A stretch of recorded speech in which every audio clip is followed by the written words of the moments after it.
നമസ്കാരം, ഏവർക്കും സഹകാരി റീസ് പ്ലസിൻ്റെ മറ്റൊരു ക്ലാസ്സിലേക്ക് സ്വാഗതം. ഇന്ന് നമ്മൾ ഡിസ്കസ് ചെയ്യാൻ പോകുന്നത് സോഷ്യൽ കേസ് വർക്കിൻ്റെ റെലവൻസിനെ പറ്റിയിട്ടാണ്. സോഷ്യൽ കേസ് വർക്കിൻ്റെ നേച്ചർ എന്താണ്, ഡെഫിനേഷൻസ് എന്താണെന്നുള്ള കാര്യങ്ങൾ നമ്മൾ ഇതിനോടകം കണ്ടു കഴിഞ്ഞിരുന്നു. അതിൻ്റെ കണ്ടിന്യൂഷനായിട്ട് വരുന്നൊരു പോർഷനാണ് relevance of social case work. എന്തൊക്കെയാണ് സോഷ്യൽ കേസ് വർക്ക് എന്ന പ്രൊഫഷണൽ പ്രാക്ടീസിൻ്റെ ഇമ്പോർട്ടൻസ് എന്താണ്, പ്രാധാന്യം എന്താണെന്നാണ് ഇന്ന് നമ്മൾ കാണുന്നത്. അപ്പോൾ അതിന് മുൻപായിട്ട് നമ്മൾ ഓൾറെഡി സംസാരിച്ചിരുന്നത് പോലെ തന്നെ സോഷ്യൽ കേസ് വർക്കിൻ്റെ കുറച്ച് കോർ വാല്യൂസ് ഉണ്ട്. ഒരു പ്രാക്ടീസ് ബേസ്ഡ് പ്രൊഫഷൻ ആയതുകൊണ്ട് തന്നെ ചില കോർ വാല്യൂസിൻ്റെ അടിസ്ഥാനത്തിലാണ് സോഷ്യൽ വർക്ക് പോലെ തന്നെ സോഷ്യൽ കേസ് വർക്കും വർക്ക് ചെയ്യുന്നത്. അപ്പോൾ ഈ ഒരു ക്വസ്റ്റ്യൻ ജസ്റ്റ് ഒരു റിവിഷനാണ്. എന്താണ് ഈ പറയുന്നവയിൽ സോഷ്യൽ കേസ് വർക്കിൻ്റെ കോർ വാല്യൂ അല്ലാത്തത് എന്നാണ് നമ്മൾ ഐഡൻറ്റിഫൈ ചെയ്യേണ്ടത്. അപ്പോൾ നമുക്കൊന്ന് ക്വിക്ക്ലി റിവൈൻഡ് ചെയ്താൽ തന്നെ അറിയാം, dignity and worth of individual. എല്ലാ മനുഷ്യന്മാർക്കും അവരുടേതായിട്ടുള്ളൊരു ഡിഗ്നിറ്റി, അതിപ്പോൾ എത്ര വൾണറബിൾ ആണെങ്കിൽ പോലും ഡിഗ്നിറ്റി ഓഫ് ഇൻഡിവിജ്വൽ വളരെ ഇമ്പോർട്ടൻ്റ് ആണ്. ഹ്യൂമൻ റൈറ്റ്സ് അടിസ്ഥാനമാക്കി മാനുഷികമായ പരിഗണന എല്ലാ വ്യക്തിയും അർഹിക്കുന്നു. സോഷ്യൽ ജസ്റ്റിസിൻ്റെ പ്രിൻസിപ്പിൾസ് വളരെയധികം ആപ്ലിക്കബിൾ ആയിരിക്കണം. എന്നാൽ ഫൈനാൻഷ്യൽ പ്രോഫിറ്റിനെ അടിസ്ഥാനപ്പെടുത്തിയല്ല ഒരു വ്യക്തിക്ക് കേസ് വർക്ക് സർവീസസ് റെൻഡർ ചെയ്യുന്നത്. ഓഫ് കോഴ്സ് അവിടെ ഏജൻസി ചാർജസ് ഉണ്ടെങ്കിൽ പോലും സോഷ്യൽ കേസ് വർക്കിൻ്റെ ഒരു അടിസ്ഥാനപരമായിട്ടുള്ള പ്രിൻസിപ്പിൾ അല്ലെങ്കിൽ കോർ വാല്യൂ അല്ല ഫൈനാൻഷ്യൽ പ്രോഫിറ്റ് എന്നുള്ള കാര്യം ഓർത്തിരിക്കുക. അപ്പോൾ നമ്മൾ ഇതിനോടൊപ്പം തന്നെ സോഷ്യൽ കേസ് വർക്കിനെ പറ്റി ഒരുപാട് കാര്യങ്ങൾ, അല്ലെങ്കിൽ എന്താണ് അതിൻ്റെ നേച്ചർ, എങ്ങനെയാണ് ഒരു കേസ് വർക്ക് പ്രോഗ്രസ് ചെയ്യുന്നത് എന്നുള്ള കാര്യം കണ്ടു കഴിഞ്ഞു. ഇനി എന്താണ് സോഷ്യൽ കേസ് വർക്കിൻ്റെ റെലവൻസ്? ഇതിനോടൊപ്പം നമ്മൾ സംസാരിച്ചതുപോലെ തന്നെ ഓരോ വ്യക്തികൾക്കും ഓരോ തരം പ്രശ്നങ്ങളായിരിക്കുമെന്ന് നമ്മൾ പറഞ്ഞു.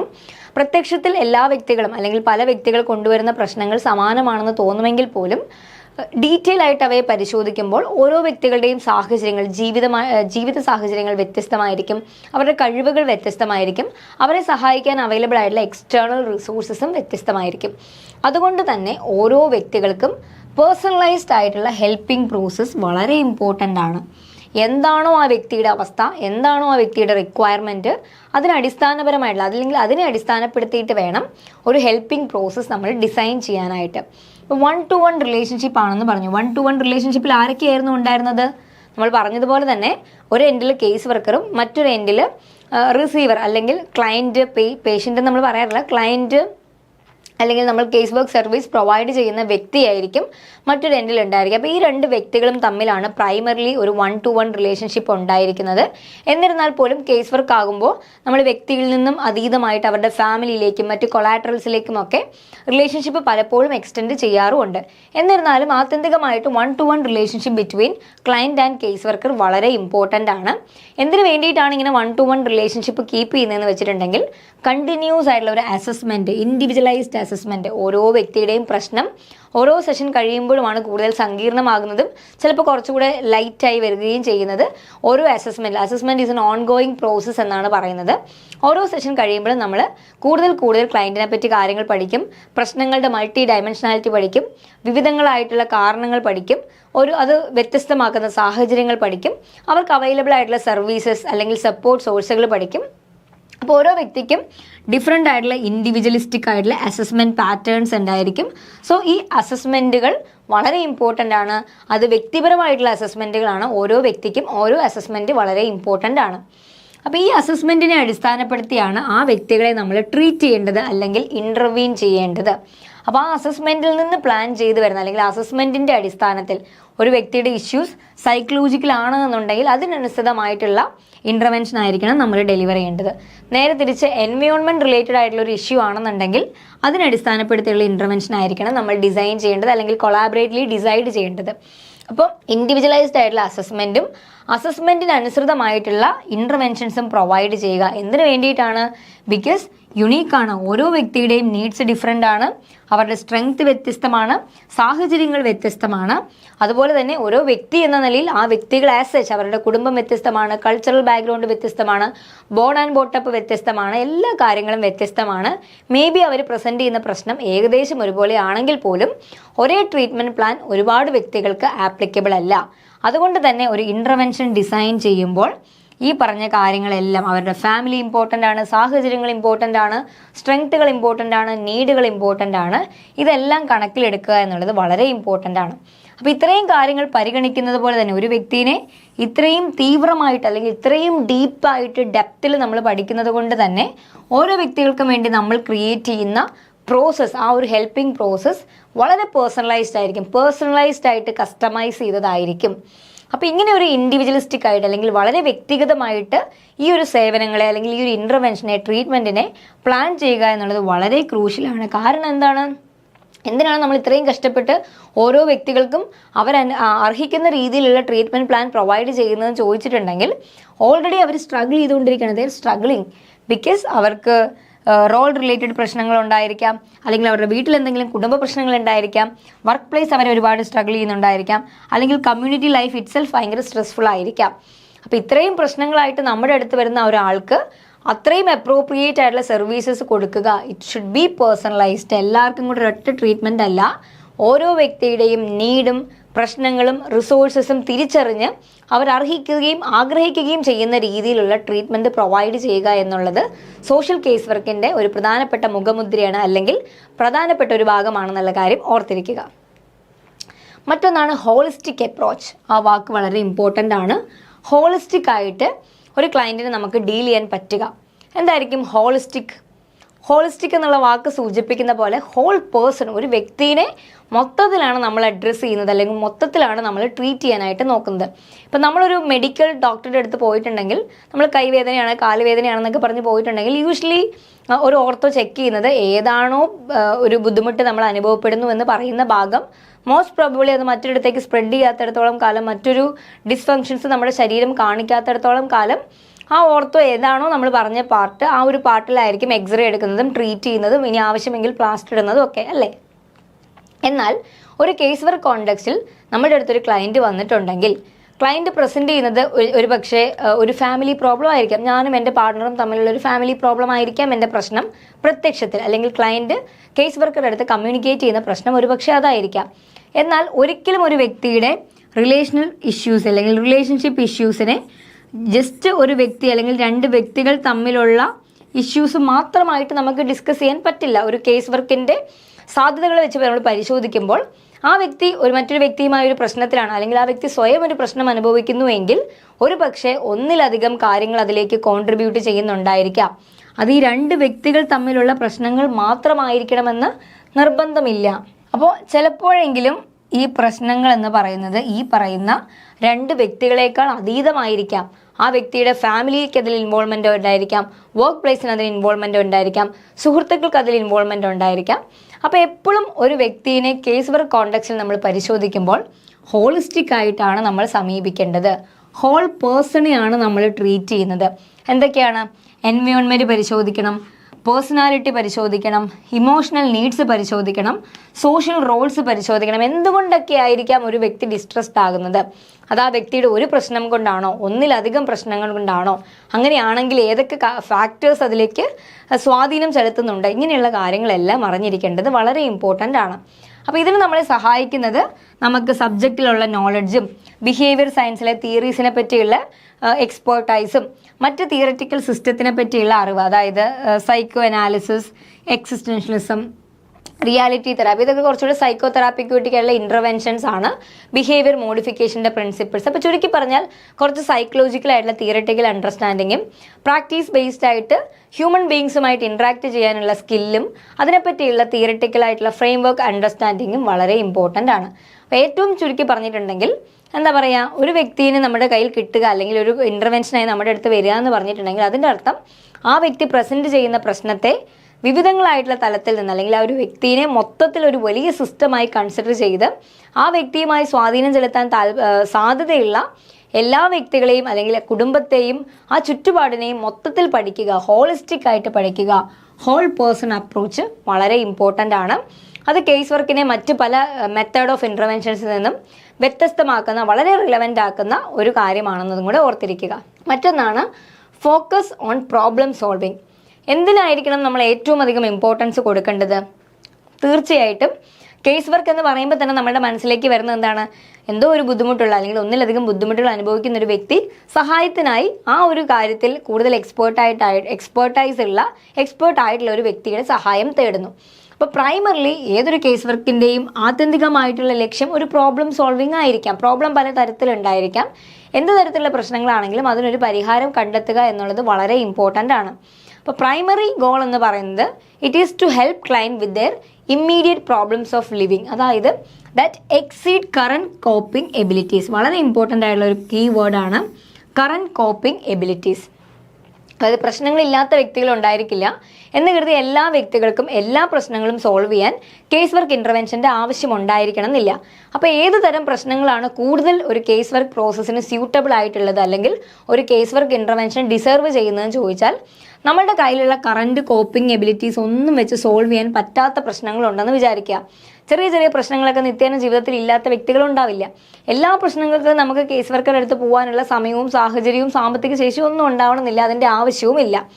അപ്പോൾ ചില പ്രശ്നങ്ങളെ നമുക്ക് നമ്മുടെ കയ്യിലുള്ള കോപ്പിംഗ് മെക്കാനിസം കൊണ്ടും ചില പോംവഴികൾ കൊണ്ടും നമുക്ക് തന്നെ എഫക്റ്റീവായിട്ട് ഡീൽ ചെയ്യാം. പ്രീവിയസ് ആയിട്ട് സിമിലർ എക്സാമ്പിൾസ് അല്ലെങ്കിൽ സിമിലർ എക്സ്പീരിയൻസ് വന്നപ്പോൾ നമ്മൾ ഉപയോഗിച്ച് പയറ്റി തെളിഞ്ഞ ചില കോപ്പിംഗ് മെക്കാനിസംസ് ഒക്കെ നമുക്ക് ഈസിലി യൂസ് ചെയ്യാം, നമുക്ക് അഡോപ്റ്റ് ചെയ്യാനായിട്ട് പറ്റും.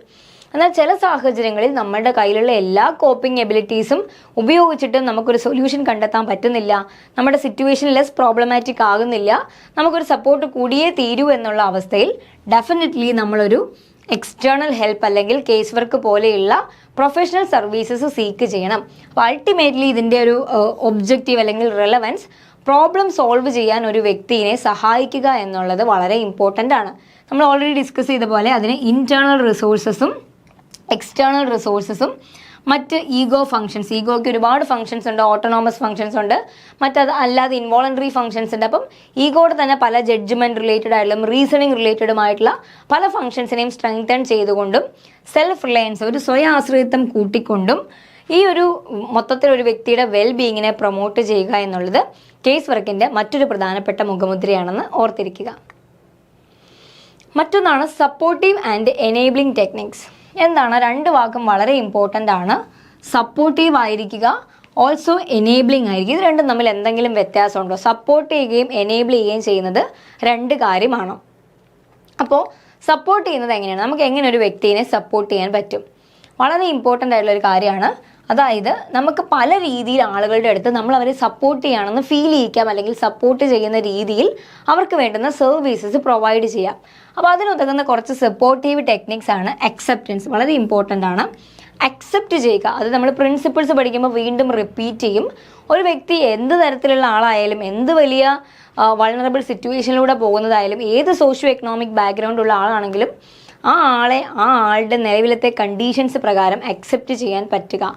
എംപതറ്റിക്കലി കൺവേ ചെയ്യാൻ ഉദ്ദേശിക്കുന്ന കാര്യങ്ങളെ നമുക്ക് മനസ്സിലായി, കറക്റ്റ് സെൻസിൽ നമ്മളിത് പെർസീവ് ചെയ്തു എന്ന് ഓപ്പോസിറ്റ് നിൽക്കുന്ന ആൾക്ക് തോന്നുക. ഇതൊക്കെ ഈസി ആയിട്ട് വരുന്ന കാര്യങ്ങളല്ല. പക്ഷെ റിലേഷൻഷിപ്പിൻ്റെ അകത്ത് ഇത്തരം കാര്യങ്ങൾ ഉണ്ടായിരിക്കുക എന്ന് പറയുന്നത് സപ്പോർട്ടീവ് ആയിട്ടുള്ള അല്ലെങ്കിൽ എനേബിളിംഗ് ആയിട്ടുള്ള ഒരു എൻവയോൺമെൻറ്റ് ക്രിയേറ്റ് ചെയ്യാൻ വളരെ ഇമ്പോർട്ടൻ്റ് ആണ്. പിന്നെ ചെറിയ പ്രോഗ്രസ് വരുത്തുമ്പോഴും അവരെ എൻകറേജ് ചെയ്യുക, കൂടുതൽ നന്നാക്കാൻ വേണ്ടിയിട്ട് അവരെ മോട്ടിവേറ്റ് ചെയ്തുകൊണ്ടിരിക്കുക, അല്ലെങ്കിൽ അവർ വരുത്തുന്ന ചെറിയൊരു മിസ്റ്റേക്കിലോ സ്ലോ പ്രോഗ്രസ്സിലോ അവരെ ക്രിട്ടിസൈസ് ചെയ്യാതിരിക്കുക. അഷ്യൂറൻസ് കൊടുക്കുക. എല്ലാം ശരിയാകും, ഇന്നല്ലെങ്കിൽ നാളെ സിറ്റുവേഷൻ ഇന്നത്തേക്കാളും ബെറ്റർ ആകും, ഇതേ പേസിൽ നിങ്ങൾ മൂവ് ചെയ്താൽ അടുത്ത ഒരാഴ്ചക്കകം നിങ്ങൾ ഇന്ന രീതിയിലേക്ക് പ്രോഗ്രസ് ചെയ്യും, ഇന്ന് ഇത്രയും ചെയ്യാമെങ്കിൽ അടുത്ത ദിവസം ആകുമ്പോഴേക്കും ഇതിൻ്റെ ഇരട്ടി ചെയ്യാനുള്ള കഴിവ് കിട്ടും, അല്ലെങ്കിൽ അതിനുള്ള കേപ്പബിലിറ്റി നിങ്ങൾക്ക് അപ്ഗ്രേഡ് ചെയ്യാൻ പറ്റും. റിയലിസ്റ്റിക് അഷ്യൂറൻസ് ആണെന്ന് പറഞ്ഞ് എന്തും അഷ്യൂർ ചെയ്യാം, അല്ലെങ്കിൽ നടക്കില്ലാത്ത കാര്യങ്ങളെപ്പറ്റി വാഗ്ദാനങ്ങൾ കൊടുക്കുക എന്നുള്ളതല്ല. നിങ്ങൾക്ക് കൊണ്ട് സാധിക്കും. ആരെങ്കിലും ഡീമോട്ടിവേറ്റഡ് ആണെന്നുണ്ടെങ്കിൽ അഷ്യൂർ ചെയ്യുക, അവരുടെ അടുത്ത് പറയുക ഇങ്ങനെയൊക്കെ ആയിരിക്കും, സിറ്റുവേഷൻസ് ബെറ്റർ ആകും, അല്ലെങ്കിൽ നല്ലതിന് വേണ്ടി ശ്രമിക്കും തോറും കൂടുതൽ നല്ലതിലേക്ക് പ്രോഗ്രസ്സിലേക്ക് നമ്മൾ അടുക്കുമെന്നുള്ള അഷ്യൂറൻസ് കൊടുക്കുക. എക്സ്പ്രഷൻ ഓഫ് ഫീലിങ്സ്, അവരുടെ പല പ്രശ്നങ്ങളിലും എക്സ്പ്രസ് ചെയ്യുക എന്ന് പറയുമ്പോൾ അവിടെ ദേഷ്യം ഉണ്ടാകാം, സങ്കടം ഉണ്ടാകാം, ഭയങ്കരമായിട്ടുള്ളൊരു പൊട്ടിത്തെറി ഉണ്ടായിരിക്കാം, ഒരു ഔട്ട്ബേഴ്സ്റ്റ് ആയിരിക്കാം, ചിലപ്പോൾ കുറച്ചധികം സമയം കരയേണ്ടി വന്നിരിക്കാം, കുറച്ചധികം സമയം സൈലൻ്റ് ആയിരിക്കേണ്ടി വന്നേക്കാം. എന്ത് തരം എക്സ്പ്രഷൻസ് ആണെങ്കിലും ആ ഫീലിങ്സിനെ എക്സ്പ്രസ് ചെയ്യാനുള്ള ഒരു സ്പേസ്, അതിനുള്ളൊരു പ്ലാറ്റ്ഫോം ക്രിയേറ്റ് ചെയ്യാൻ പറ്റുക. മോട്ടിവേറ്റ് ചെയ്യുക, നന്നായിട്ട് പ്രോഗ്രസ് ചെയ്യാൻ പറ്റും, അവർക്ക് കൊടുത്തിരിക്കുന്ന പല ടാസ്കുകളും ചെയ്യാൻ അവരെ മോട്ടിവേറ്റ് ചെയ്യുക, അവരെ കൊണ്ട് പറ്റുമെന്നുള്ള ഒരു കണ്ടിന്യൂസ് ആയിട്ടുള്ള ഒരു ഇൻറ്റേർണൽ ആൻഡ് എക്സ്റ്റേണൽ മോട്ടിവേഷൻ ഉള്ള സോഴ്സ് ആയിട്ട് കേസ് വർക്കർ മാറുക. ക്ലാരിഫിക്കേഷൻ, എന്തെങ്കിലും സംശയമുണ്ടെങ്കിൽ അല്ലെങ്കിൽ അവർ പെർസീവ് ചെയ്തിരിക്കുന്നത് നമ്മൾ പെർസീവ് ചെയ്തിരിക്കുന്നതും കാര്യങ്ങൾ തമ്മിൽ ഡിഫറൻസസ് ഉണ്ടെങ്കിൽ, എന്തെങ്കിലും ഡിഫറൻസസ് ഇൻ എഗ്രിമെൻ്റ്, ഒരു കോമൺ ആയിട്ടുള്ളൊരു ധാരണയിൽ എത്താൻ പറ്റാത്ത സാഹചര്യങ്ങളിൽ അഭിപ്രായങ്ങളിൽ ഉണ്ടാകുന്ന വ്യത്യാസങ്ങളെ എല്ലാത്തിനെയും ക്ലാരിഫൈ ചെയ്യാനുള്ള സിറ്റുവേഷൻസ് ഉണ്ടായിരിക്കുക. അവർക്ക് പറ്റാത്ത സാഹചര്യങ്ങളിൽ അവർക്ക് on behalf of them advocate ആയിരിക്കാൻ, അവരെ എംപവർ ചെയ്യുന്ന, അവരുടെ വോയിസ് ആയി മാറുവാനുള്ള ഒരവസരവും ഒരു റിലേഷൻഷിപ്പിൽ വളരെ സപ്പോർട്ടീവ് ആൻഡ് എനേബിളിംഗ് ആയിട്ട് സോഷ്യൽ കേസ് വർക്കിനെ ഇമ്പോർട്ടൻ്റ് ആക്കുന്ന കാര്യങ്ങളാണ്. എല്ലാ മെത്തേഡ്സിനും ഒരാൾക്ക് തെറാപ്പിസ്റ്റിന് അല്ലെങ്കിൽ ഒരാൾക്ക് ഇത്രയധികം വോയിസ് ഉണ്ടായിരിക്കണം എന്നില്ല. പക്ഷേ സോഷ്യൽ കേസ് വർക്ക് എൻവയോൺമെൻറ്റിൽ വളരെ സപ്പോർട്ടീവ് ആൻഡ് എനേബിളിംഗ് ടെക്നിക്സ് ഉപയോഗിച്ചുകൊണ്ട് നമുക്ക് ക്ലയൻറ്റിൻ്റെ കാര്യങ്ങളിൽ, ക്ലയൻറ്റിൻ്റെ കൊളാബറേറ്റീവ് ഡിസിഷൻ മേക്കിംഗ് പ്രോസസ്സിൽ ഒരുപാട് അവരുടെ കൂടെ നിൽക്കാൻ പറ്റുമെന്നുള്ളത് വളരെ റെലവൻ്റ് ആണ്. മറ്റൊരു ഫീച്ചറാണ് അല്ലെങ്കിൽ മറ്റൊരു റെലവൻസ് ആണ് address social and psychological barriers. അതായത് നമ്മുടെ അടുത്ത് വരുന്ന ആളുടെ പ്രൈമറി ഫോക്കസ് എപ്പോഴും എന്തായിരിക്കും? തീർച്ചയായിട്ടും പ്രോബ്ലം സോൾവിങ് ആയിരിക്കും. അപ്പോൾ എന്തിനു വേണ്ടിയിട്ടാണ് കേസ് വർക്കർ അൾട്ടിമേറ്റ്ലി ഒരു ക്ലയൻറ്റിൻ്റെ കൂടെ വർക്ക് ചെയ്യുന്നതെന്ന് ചോദിച്ചാൽ പലതരത്തിലുള്ള പ്രശ്നങ്ങളായിരിക്കാം. അതായത് പോവർട്ടി, ആളുടെ വീട്ടിലുള്ള എക്കണോമിക് റിസോഴ്സസ് ഇല്ലാത്തത് കൊണ്ടായിരിക്കാം, തീവ്രമായ എന്തെങ്കിലും comorbidities, multi morbidities or chronic disease conditions കൊണ്ടായിരിക്കാം, ഡിസബിലിറ്റി കൊണ്ടുണ്ടായതായിരിക്കാം, അല്ലെങ്കിൽ ഫാമിലിയിൽ ഉണ്ടായ എന്തെങ്കിലും ഡിസ്കോർഡ്സ്, മാരിറ്റൽ ഡിസ്കോർഡ്സ് ആയിരിക്കാം, ഡിസ്ഫങ്ഷൻസ് ആയിരിക്കാം, ബ്രോക്കൺ ഫാമിലീസ് ആയിരിക്കാം, ഡിവോഴ്സ് ആയിരിക്കാം, സെപ്പറേഷൻ ആയിരിക്കാം, സ്റ്റെപ്പ് റിലേഷൻഷിപ്പുകളായിരിക്കാം, പലതരത്തിലുള്ള ഫാമിലി ഡിസോർഡേഴ്സ് കൊണ്ടായിരിക്കാം, അല്ലെങ്കിൽ ഒരാൾ ഇൻസ്റ്റിറ്റ്യൂഷണലൈസ്ഡ് ആയിരിക്കുന്നു, ഇൻസ്റ്റിറ്റ്യൂഷണൽ ഡേ കെയർ ഹോമിലായിരിക്കുന്നു, റെസിഡൻഷ്യൽ കെയർ ഫെസിലിറ്റിയിലായിരിക്കുന്നു, ഒരാൾ പ്രിസണിലായിരിക്കുന്നു, ഒരു ഇൻസ്റ്റിറ്റ്യൂഷണൽ സെറ്റപ്പിലേക്ക് മാറുന്നത് മൂലമുണ്ടാകുന്ന ഡിസ്ട്രെസ്സുകൾ, മറ്റ് ബിഹേവിയർ പ്രോബ്ലം കൊണ്ടുണ്ടാകുന്നതായിരിക്കാം, സോഷ്യൽ സ്റ്റിഗ്മ, ചില കാര്യങ്ങളോട് അസോസിയേറ്റ് ചെയ്തിരിക്കുന്ന സോഷ്യൽ സ്റ്റിഗ്മ. ഇപ്പോൾ എക്സാമ്പിളായിട്ട് ഒരു വ്യക്തിക്ക് എയ്ഡ്സ് ആണെന്ന്, എയ്ഡ്സ് പോസിറ്റീവ്, HIV പോസിറ്റീവ് ആണെന്ന് അറിയുന്നു, ഒബിയസ്ലി ആളെ നമ്മൾ കാരണമുണ്ടെങ്കിലും ഇല്ലെങ്കിലും സ്റ്റിഗ്മറ്റൈസ് ചെയ്യും, എന്തോ പ്രശ്നമുണ്ട് എന്നുള്ള ഒരു മുൻവിധിയോട് കൂടിയായിരിക്കും നമ്മൾ അപ്രോച്ച് ചെയ്യുക. അപ്പോൾ ഇങ്ങനെയുള്ള സ്റ്റിഗ്മറ്റൈസ്ഡ് ആയിരിക്കുന്ന അവസരങ്ങളിൽ അഡ്രസ്സ് ചെയ്യാൻ സഹായിക്കുക പ്രാക്ടിക്കൽ ഹെൽപ്പുകൾ. ചില ആളുകൾക്ക് ചില കാര്യങ്ങളെപ്പറ്റി അറിയുണ്ടാവില്ല, ചില കാര്യങ്ങൾ എവിടെ നിന്ന് കിട്ടണം. ഇപ്പോൾ ഒരു എക്സാമ്പിളായിട്ട് അബ്യൂസ്ഡ് ആയിട്ടുള്ള ഒരു എൽഡർ ആയിട്ടുള്ള ഒരാൾ വീട്ടിൽ നിന്ന് അബ്യൂസ്ഡ് ആയി, കുട്ടികളിൽ നിന്ന് അബ്യൂസ്ഡ് ആയെങ്കിൽ എവിടെ അപ്രോച്ച് ചെയ്യണം, കോടതിയിൽ പോകണോ, പോലീസ് സ്റ്റേഷനിൽ പോകണോ, എന്താണ് ചെയ്യേണ്ടത്, ഏത് ആക്റ്റാണ് അവരെ ഹെൽപ്പ് ചെയ്യുന്നത്. അപ്പോൾ അങ്ങനെയുള്ള സാഹചര്യങ്ങളിൽ സോഷ്യൽ വർക്കർക്ക് അവർക്ക് വേണ്ടുന്ന പ്രാക്ടിക്കൽ ഹെൽപ്പ്, മേ ബി അവരെ അടുത്ത് പോലീസ് സ്റ്റേഷനായിട്ട് കണക്ട് ചെയ്യുക, അവർക്ക് വേണ്ടുന്ന മെയിൻ്റനൻസും വെൽഫെയറും കോമ്പൻസേഷനും റിസീവ് ചെയ്യാൻ എന്താണ് ചെയ്യേണ്ടതെന്ന് മനസ്സിലാക്കുക, ലോയറായിട്ട് ലിങ്ക് ചെയ്യുക തുടങ്ങിയ പ്രാക്ടിക്കൽ ഗൈഡൻസ് ആൻഡ് സ്റ്റെപ്പ് ഹെൽപ്പുകൾ കൊടുക്കേണ്ട വന്നേക്കാം. റിസോഴ്സ് എൻഹാൻസ്മെൻറ്റിന് അവരെ ഹെൽപ്പ് ചെയ്യേണ്ട വരാം. ആവശ്യമെങ്കിൽ ഇൻഡിവിജ്വൽ ആയിട്ടുള്ള കൗൺസിലിങ്ങോ, ഗ്രൂപ്പ് കൗൺസിലിങ്ങോ, ഫാമിലി കൗൺസിലിങ്ങോ സർവീസസ് എക്സ്റ്റെൻഡ് ചെയ്യുന്നതിൻ്റെ ഭാഗമായി പ്രൊവൈഡ് ചെയ്യാം. അപ്പോൾ ചുരുക്കി പറഞ്ഞാൽ പലതരത്തിലുള്ള സൈക്കോളജിക്കൽ ആൻഡ് സോഷ്യൽ ബാരിയേഴ്സിനെ അഡ്രസ്സ് ചെയ്യാൻ സോഷ്യൽ കേസ് വർക്ക് എന്ന് പറയുന്ന ഒരു പ്രൈമറി മെത്തേഡ് വഴി തന്നെ സാധിക്കുമെന്നുള്ളതും ഈ ഒരു കേസ് വർക്കിൻ്റെ അല്ലെങ്കിൽ case work as A practice വളരെ ഇമ്പോർട്ടൻ്റ് ആക്കുന്ന ഒരു കാര്യമാണ്. മറ്റൊന്നാണ് വേഴ്സാലിറ്റി അക്രോസ് സെറ്റിങ്സ്. അതായത് ഇത് ഒരൊറ്റ മേഖലയിലേക്ക് മാത്രമായിട്ട് ചുരുങ്ങി പോകുന്ന ഒന്നല്ല. കേസ് വർക്കിൻ്റെ റെലവൻസ് അല്ലെങ്കിൽ അതിൻ്റെ സ്കോപ്പ് പല മേഖലകളിലേക്ക് സ്പ്രെഡ് ചെയ്ത് കിടക്കുന്നതാണ്. എക്സാമ്പിളായിട്ട് സ്കൂൾ സെറ്റിങ്ങിൽ നമുക്ക് കേസ് വർക്ക് ചെയ്യാം, എൽഡർ കെയർ ഫെസിലിറ്റീസിൽ നമുക്ക് കേസ് വർക്ക് ചെയ്യാം, പാലിയേറ്റീവ് കെയർ ചെയ്യാം, ഹോസ്പിറ്റൽസിൽ പറ്റും, ചിൽഡ്രൻസ് ഹോംസിലുണ്ട്, ഇൻസ്റ്റിറ്റ്യൂഷൻസിൽ, പ്രിസൺസിലുണ്ട്, ഓൾഡ് ഏജ് ഹോമുകളിലുണ്ട്, ഡെസ്റ്റിറ്റ്യൂട്ട് ഹോമുകളിലുണ്ട്. എവിടെ എടുത്ത് നോക്കിയാലും, ഏതൊരു മേഖല എടുത്ത് നോക്കിയാലും പ്രശ്നങ്ങളില്ലാത്ത വ്യക്തികളില്ലാത്തത് കൊണ്ട് തന്നെ ഇറസ്പെക്റ്റീവ് ഓഫ് ദ സെറ്റിംഗ് ഏതൊരു ഏജൻസി സെറ്റിങ്ങിലും സോഷ്യൽ കേസ് വർക്കിൻ്റെ റെലവൻസ് വളരെ വലുതാണ്. Preventive and promotive potential already നമ്മൾ ഡെഫിനേഷൻ ഡിസ്കസ് ചെയ്തപ്പോൾ തന്നെ പറഞ്ഞിരുന്നു. ചില ട്രെയിനിങ്ങുകൾ അല്ലെങ്കിൽ ചില ഇൻ്റർവെൻഷൻസ് ഒരു വ്യക്തിക്ക് സിമിലർ ആയിട്ടുള്ള ഡിസ്കോർഡ്സ് അല്ലെങ്കിൽ ഡിസ്കണ്ടക്റ്റുകൾ അല്ലെങ്കിൽ പ്രാക്ടീസസ് ഒഴിവാക്കാനായിട്ട് സാധിക്കും. Preventive and promotive potential case വർക്കിൻ്റെ വളരെ ഇമ്പോർട്ടൻ്റ് ആയിട്ടുള്ള ഒരു ഫീച്ചറാണ്. അതായത് ചില കാര്യങ്ങളിൽ ഉണ്ടാകുന്ന ട്രെയിനിങ് വഴി അല്ലെങ്കിൽ പ്രോബ്ലം ഫോക്കസ്ഡ് ആയിട്ടുള്ള അപ്രോച്ചസ് കൊടുക്കുന്നത് വഴിയായിട്ട് ഇൻഡയറക്റ്റ്ലി അതിൻ്റെ പ്രിവെൻഷനിലേക്കും അതുവഴിയായിട്ട് വെൽബീയിങ് പ്രൊമോട്ട് ചെയ്യാൻ വേണ്ടിയിട്ടും കോപ്പിംഗ് കപ്പാസിറ്റി പ്രൊമോട്ട് ചെയ്യാൻ വേണ്ടിയിട്ടും, ചുരുക്കി പറഞ്ഞാൽ ഒരു പ്രശ്നത്തിന് പരിഹാരം അറ്റ് എ ടൈം കണ്ടെത്താൻ നമ്മളൊരു വ്യക്തിയെ സഹായിക്കുന്നത് വഴി ഫ്യൂച്ചറിൽ സിമിലർ ആയിട്ടുള്ള പ്രശ്നങ്ങൾ വരുമ്പോൾ അതിനെ സെൽഫായിട്ട് ഡീൽ ചെയ്യാനുള്ളൊരു സ്കില്ലും, ചില പ്രശ്നങ്ങളൊന്നും വരാതെ പ്രിവെൻറ്റീവായിട്ട് അഡ്വാൻസ് ആയിട്ട് അതിനെ ചെറുക്കാനുള്ള ഒരു സ്കില്ലും നമ്മൾ എന്ത് ചെയ്യുന്നു, ഈ ഒരു സെഷൻസ് വഴി വ്യക്തികൾക്ക് പ്രദാനം ചെയ്യാൻ സഹായിക്കുന്നു എന്നുള്ളത് വളരെ ഇമ്പോർട്ടൻ്റ് ആണ്. അങ്ങനെ അവരെ അഡ്വാൻസ് ആയിട്ട് പ്രിപ്പയർഡ് ആക്കി നിർത്തുന്നത് കൊണ്ട് തന്നെ കേസ് വർക്ക് പ്രിവെൻഷനും വെൽബീയിങ്ങിൻ്റെയും സോഷ്യൽ ഫങ്ഷനിങ്ങിൻ്റെയും പ്രൊമോഷന് വേണ്ടിയിട്ടും നിലകൊള്ളുന്നു എന്നുള്ളതും സോഷ്യൽ കേസ് വർക്കിൻ്റെ മറ്റൊരു പ്രത്യേകതയാണ്. മറ്റൊന്നാണ് പ്രൊഫഷണലിസം ആൻഡ് എത്തിക്കൽ പ്രാക്ടീസ്. എല്ലാ പ്രൊഫഷനും പോലെ തന്നെ സോഷ്യൽ കേസ് വർക്കും ഒരു സർവീസ് അല്ല, ഒരു ചാരിറ്റി അല്ല, വ്യക്തമായിട്ടുള്ള ചില പ്രിൻസിപ്പിൾസിനെ ബേസ് ചെയ്ത് അല്ലെങ്കിൽ ചില വർക്കിംഗ് കണ്ടീഷൻസിനെ അനുസൃതമായിട്ട് വർക്ക് ചെയ്യുന്ന ഒരു പ്രാക്ടീസ് ബേസ്ഡ് പ്രൊഫഷനാണ്. അപ്പോൾ കേസ് വർക്ക് ചില ഫിലോസഫിക്കൽ വാല്യൂസ്, അതായത് ഒരു വ്യക്തിയുമായിട്ട് ഡീൽ ചെയ്യുമ്പോൾ എങ്ങനെ ആയിരിക്കണം എന്നുള്ളതിനെപ്പറ്റി വളരെ ക്ലിയർ കട്ടായിട്ടുള്ള ഇൻസ്ട്രക്ഷൻസ് പറയുന്നുണ്ട്. ചില പ്രിൻസിപ്പിൾസ്, ഫിക്സ്ഡ് ആയിട്ടുള്ള പ്രിൻസിപ്പിൾസ് പറയുന്നുണ്ട്. 7ൽ പരം പ്രിൻസിപ്പിൾസ് വഴിയായിട്ടാണ് എങ്ങനെയായിരിക്കണം ഒരു കേസ് വർക്കർ ക്ലയൻറ്റ് റിലേഷൻഷിപ്പ് എന്ന് നമ്മൾ എക്സ്പ്ലെയിൻ ചെയ്യുന്നത്. അതുപോലെ കുറേ എത്തിക്കൽ ഇഷ്യൂസിനെ പറ്റി നമ്മൾ ഡിസ്കസ് ചെയ്യുന്നുണ്ട്. എത്തിക്കൽ ഡയലമാസ് വരാതിരിക്കാൻ എന്തൊക്കെ ചെയ്യണം എന്ന് പറയുന്നുണ്ട്. അഥവാ ഒരു എത്തിക്കലി കോൺഫ്ലിക്റ്റിംഗ് ആയിട്ടുള്ള ഡിസിഷൻ മേക്കിങ്ങിലേക്ക് നമ്മൾ പോയിട്ടുണ്ടെങ്കിൽ എങ്ങനെ അതിനെ അഡ്രസ്സ് ചെയ്യാമെന്നുള്ള കാര്യങ്ങൾ പറയുന്നുണ്ട്. അപ്പോൾ ചുരുക്കി പറഞ്ഞാൽ അടിപൊളിയായിട്ടുള്ള ഒരു പ്രൊഫഷണൽ കണ്ടക്റ്റോടും സ്റ്റാൻഡേർഡോടും കൂടി മാത്രം പ്രാക്ടീസ് ചെയ്യേണ്ടുന്ന ഒരു പ്രൊഫഷനാണ് കേസ് വർക്ക് എന്നുള്ളതും ഇതിനെ വ്യത്യസ്തമാക്കുന്ന, സോഷ്യൽ കേസ് വർക്കിൻ്റെ റെലവൻസ് ഇംപ്രൂവ് ചെയ്യുന്ന, ഉയർത്തിപ്പിടിക്കുന്ന ഒരു ഫാക്റ്റാണ്. അപ്പോൾ വളരെ ക്ലിയർ കട്ടായിട്ടുള്ള ഒരു പ്രൊഫഷണലിസവും അതുപോലെ തന്നെ എത്തിക്കൽ സ്റ്റാൻഡേർഡ് അല്ലെങ്കിൽ എത്തിക്കൽ പ്രാക്ടീസ്, എത്തിക്കൽ റെഗുലേഷൻസോട് കൂടിയിട്ടാണ് ഒരു വ്യക്തി സോഷ്യൽ കേസ് വർക്കിൽ ഏർപ്പെടേണ്ടത് എന്നുള്ളത് വളരെ റെലവൻ്റ് ആയിട്ടുള്ള മറ്റൊരു ഫീച്ചറാണ് എന്തിൻ്റെ, സോഷ്യൽ കേസ് വർക്കിൻ്റെ. ഓർത്തിരിക്കുക.